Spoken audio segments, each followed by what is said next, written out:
Hi everyone, welcome to my channel. আজকে আমি যাচ্ছি বইমেলায় লাইফের ফার্স্ট টাইম। সো আমি অনেক এক্সাইটিং, এত দূরে থেকে দেখি তো আমি খুব বেশি এক্সাইটিং।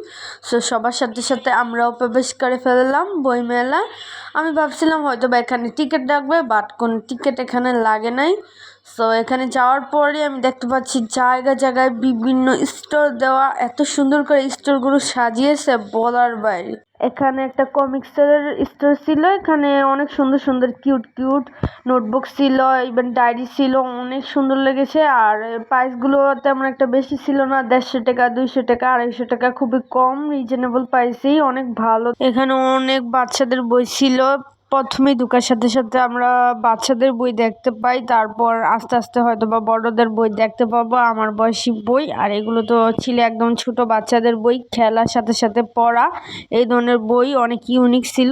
ভিডিওটা অবশ্যই দেখো, আমি ধীরে ধীরে ভিডিওটা শুট করতেছি অনেক স্লোলি, বিকজ তোমাদের জন্য, তোমরা যত কিছু বইয়ের নাম দেখতে পারো, তারপর আসতে পারো, এখান থেকে বই কিনে নিতে পারো। সো এটা ছিল বইয়ের স্টোর। আর আমি একটু সামনে দেখতে পাচ্ছি একটা আকর্ষণীয় জিনিস, যেটা কিনা তারাও জাস্ট ওয়েট করে কিছুক্ষণ, তাহলেই দেখাবো। ওই যে গাইস, এটা সিসিমপুরের বাসার মতো একটা স্টোর দিয়েছে, অনেক দারুণ পেন্টিং করেছে, অনেক রিয়েল লাগতেছিল। তাই আমি ভাবলাম এখানে কয়েকটা সুন্দর সুন্দর ছবি তোলা যাক, তাই আমি কয়েকটা ছবি তুললাম। এখানে অনেক সুন্দর সুন্দর কিউট কিউট কয়েকটা ছবি এসেছে, খুবই ভালো ছবি এসেছে। তারপর আমি আরেকটু ভিতরে যেয়ে তোমাদের দেখাবো না। আর এখানেও আমি কিছু ছবি তুললাম, যেহেতু অত সুন্দর জায়গা ছিল, তাহলে তো কয়েকটা ছবি তুলেই যাক। আর এটা হচ্ছে সিসিমপুর, এখানে আসে প্রতিদিন বিকাল 4:30 বাজে। এই জায়গাটাই অনেক বাচ্চারা এখানে লাফালাফি করতেছিল, খেলা করতেছিল। আর তোমরা দেখতেই পাচ্ছ কতটা ভিড়, সিসিমপুর আসে নাই তারপরও। ওদিনকে আমার ব্যাড লাগছিল, ওদিনকে সিসিমপুর 4:30 পরে আসছে, 7:30 বাজে আসছে, তো আমি দেখতে মিস করে ফেলেছি, কিছু করার নেই। আর এই যে স্টোরটা সিসিমপুর লেখা, আর এখানে বিভিন্ন ধরনের কত সুন্দর করে সাজিয়েছে স্টোরগুলো, আমি তাও দেখে পুরোই অবাক। এই দেখো এখানে কয়েকটি স্টোর ছিল, আর প্রচুর ভিড় ছিল, প্রচুর মানুষ বই কিনতেছিল। আর এখান থেকে আমি একটা বই কিনেছি, ফার্স্ট বইটা যেটা ধরেছিলাম, কমেন্টে বলবে কোন বইটা ফার্স্টে আমি ধরেছিলাম, সেই বইটা কিনেছি। এই বইগুলো ছিল 150 টাকা করে। বইগুলো একটু আলাদা ধরনের, একটু ভারী টাইপের। যেমন এখানে লেখা আছে 1 উড়োজাহাজ, 1-তে, 2-তে হইছে পাখি, যেমন একটা 1-2 করে এইভাবে লেখা, একটু ছবি দেওয়া। এগুলো বইগুলো একটু দাম বেশি আমার মনে হয়েছে, কারণ ওই যে ভারী কাগজ, ওটার কারণে হয়তো বা দাম বেশি নিয়েছে। তেমন একটা মজা ছিল না এই বইগুলো। তো এখান থেকে চলে যাওয়া যাক। এত সুন্দর সুন্দর স্টোর ছিল, মানে আমি চারদিকে তাকাচ্ছি, দেখো এখানে ব্যাঙে পাতা সাতা, এখানে মানে যেগুলো দিয়ে একটা স্টোর দিয়েছে। আর এখানে বাচ্চাদের বই ছিল, ইংরেজি বই, এখানে অনেক সুন্দর সুন্দর ইংলিশ বই ছিল, কিন্তু আমি এই বইগুলো কিনি নেই, কারণটা হচ্ছে আমি বাচ্চা না। এখানে 3 থেকে 10 বছরের, 11 বছরের বই ছিল, তাই এই বইগুলো কিনি নেই, বিদায় দিয়ে দিয়েছি স্টোরটাকে। সো নেক্সট স্টোর দেখছি যেখানে বি ছিল না, সেই জায়গায় আমি একটু যাওয়ার চেষ্টা করছি, যেমন ভালো বইগুলো আমি কিনতে পারি। শুধু শুধু টাকা অপচয় করে একদম আলতু ফালতু বই কিনে তো আর লাভ হবে না। তাই আমি এখানে একটা বই পছন্দ হয়েছে, তাই আমি একটু পরে দেখছি আসলে কি ইন্টারেস্ট না কি ইন্টারেস্টিং না। তো এখানে আরো বই ছিল, যেখানে প্রাণীদের বই, বারবি, মৎস্যকন্যা, বরফকন্যা, যে এই বইটা বরফকন্যা। এখানে ছিল বারবির বই, বরফকন্যা এটা একটা কার্টুন, সেটাকে আবার বই তৈরি করেছে, আমি তো জানতামই না, এমন কে করেছে কে জানে। তো এই কার্টুনটা কে কে দেখেছে অবশ্যই কমেন্টে বলবে। এই কার্টুনটা আমি তো দেখছিলাম, বাট অর্ধেক অর্ধেক করে দেখেছিলাম, তেমন মজা লাগেনি। তারপর গেছিলাম রপঞ্জাল, এই বইটা আমার ছিল, আগে ছিল, এখন পোস্টার দেখি অন্যরকম, একটু ডিফারেন্স করেছে, চিত্রগুলো লেখাগুলো ডিফারেন্স হয়েছে আগের থেকে, আমি বইটা একটু পরে বুঝতে পারলাম। এই বইটা আমার ছিল, এই বইটার দাম ছিল 250 টাকা। তো এই কার্টুনটা কে কে অবশ্যই দেখেছো কমেন্টে বলবে, কে কে দেখেছো একদম নাম দিয়ে দিবে, আমি দেখেছি এটা বলবে। তো আমি আরো বই খুঁজতেছিলাম, আর যেখানেই যাচ্ছি শুধু বাচ্চাদের বই, বড় মানুষের বই খুঁজতেছি, গল্পের বই, যেহেতু আমার অলরেডি আছে যে এই গল্পটা, এই গল্পটার বইটা আমার বাসায় কোথায় জানি আছে। তারপর আমি কিনি নাই, অবশ্যই নেক্সট পার্ট আসবে, নেক্সট পার্টের জন্য কমেন্ট করবে। সো এখান থেকে আমি একটু ভিডিও করে নিলাম, যেহেতু আমি কোন স্টোরে যে ভিডিও করছি না, because I am shy girl guys. তারপরে আমি দেখাবো না মাইশাকে, যারা ভিডিও দেখে তারা মাইশাকে চিনে, যে ইংরেজি কিনা পড়া, ইংরেজি শিখায়, ভিডিও করে শিখানোর ইংরেজি। তাই একটু ওয়েট করো, ওয়েট করেই দেখতে পারবে। আস্তে ধীরে ভিডিওটা করতেছিলাম তোমাদের দেখানোর জন্য ভালো করে, যেমন আমার সাথে সাথে তোমরা ওই ভিডিওটাকে এনজয় করতে পারো তাই দেখাচ্ছিলাম। বইয়ের দাম তেমন ছিল না, খুবই দাম কম ছিল, তাই সবাই দেখতেছিলাম। আমি বই কিনেছি, আমি অনেক বই কিনেছি, যার জন্য কিনা তোমাদের কমেন্ট করতে হবে। আর এখানে ছিল বিভিন্ন সাংবাদিকদের স্টোর, যেমন এখানে যমুনা টিভি ছিল, চ্যানেল আই ছিল, 24 ছিল, এই বিভিন্ন ধরনের সাংবাদিকেরা তাদের স্টোর দিয়েছে। এখানে বাংলাদেশের ধরতে গেলে সব ধরনের সাংবাদিক এসে পড়েছে, আমি দেখেছি সব সাংবাদিক স্টোর দিয়েছিল। আর এখানে আলাদা একটা বই স্টোর ছিল, যেখানে একটা ভিডিও লোক বসে আছিল বই নিয়ে, কিন্তু এটা একটা কার্টুন ছিল, স্ট্যাচু ছিল, অনেক সুন্দর ছিল এটাও। তারপর আমরা দেখতে পাবো আর কয়েকটা স্টোর।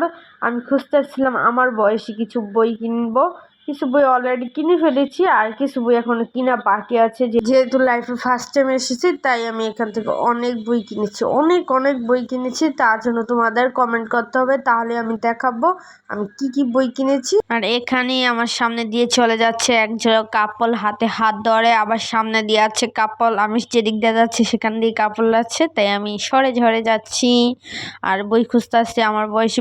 একটু ধৈর্য ধরে ভিডিওটা দেখতে থাকো, আস্তে আস্তে আমি ভালো ধরনের বই স্টোরগুলো দেখাবো, আরো ঘুরে ঘুরে দেখাবো। আর এখানে ছিল সাংবাদিক, বিভিন্ন সাংবাদিকরা এখানে দাঁড়িয়ে ছিল ক্যামেরা নিয়ে, এত ভারী ভারী ক্যামেরা নিয়ে খালি ঘোরাঘুরি করতেছিল, ইন্টারভিউ নিচ্ছিল, অনেকের ইন্টারভিউ নিচ্ছিল।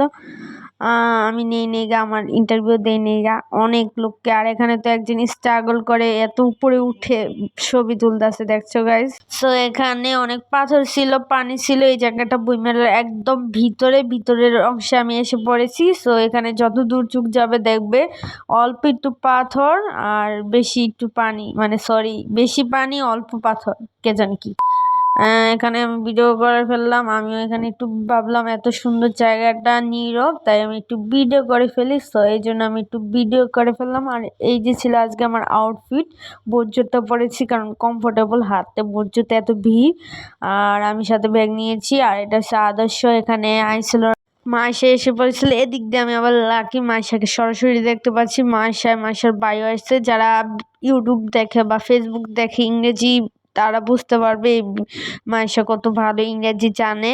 এখানে বই তার ছাপানো হয়েছিল এই বইটা, তো এই বইটার জন্য সে এসেছে এখানে। আজকে সরাসরি মাইশাকে দেখে ফেললাম, যখনই মাইশা এদিকে তাকাচ্ছিল তখনই অন্য সাংবাদিকরা তাকে তার সামনে ডাকছে। আর এখান দিয়ে আমার ক্যামেরার সামনে দিয়ে আরেকজন ক্যামেরা দিয়ে শুট করতেছে, ভিডিও শুট করতেছে মোবাইল দিয়ে। আমার ক্যামেরা তো ভিডিও শুট হচ্ছে একটু দূর থেকে, কারণ ওখানে অনেক ছেলে ছিল।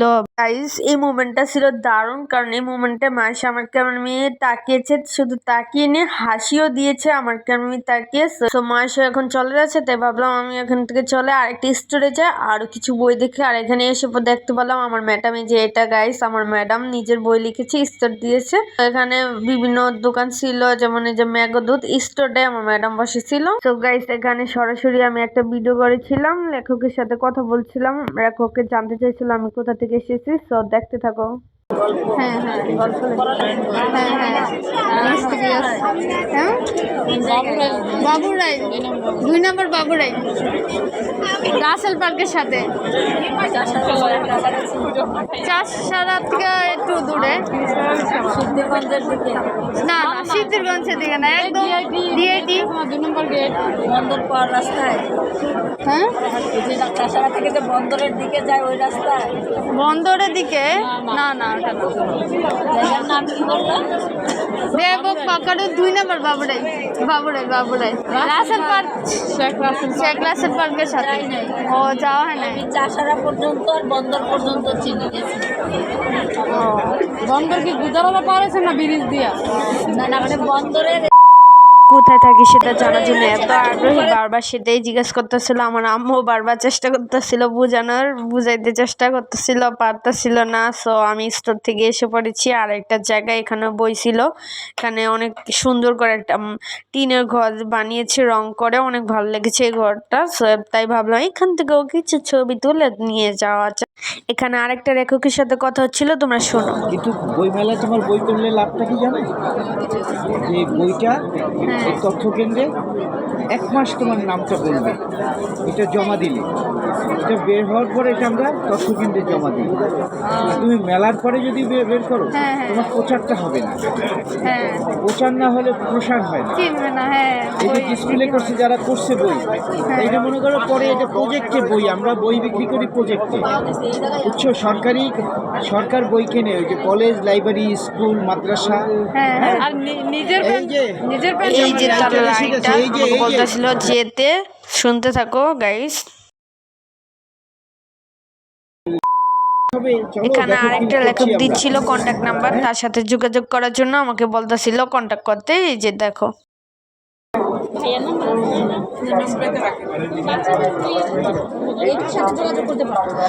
একটু সামনে গিয়ে দেখি আর একটা গীতাঞ্জলি বইমেলা একটা স্টোর দিয়েছে, অত সুন্দর লেগেছে মানে বলার বাইরে, কত সুন্দর। দেখছো গাইস, কত দূরে থেকে দেখাচ্ছি, একটু সামনে নিয়ে দেখাচ্ছি, দাঁড়াও। তো এইখানে একটা স্টোর দিয়েছিল, এইটা ছিল পুরোপুরি বইয়ের। দেখছো প্রত্যেকটা মানে বিল্ডিং ছিল বইয়ের আকারে, অনেক ইউনিক ছিল। তো এখান থেকে আমি চলে যাচ্ছি, অনেকটা সময় হয়ে গেছে, তাই আমি হাঁটা শুরু করে দিয়েছি। পুরো স্টোরটা ঘুরে দেখালাম তোমাদের। এখানে আরেকটা গল্প ছিল, যাওয়ার টাইমে দেখিয়েছিলাম আরেকটা বই, আর কিছু বই আমি কিনে ফেলেছি।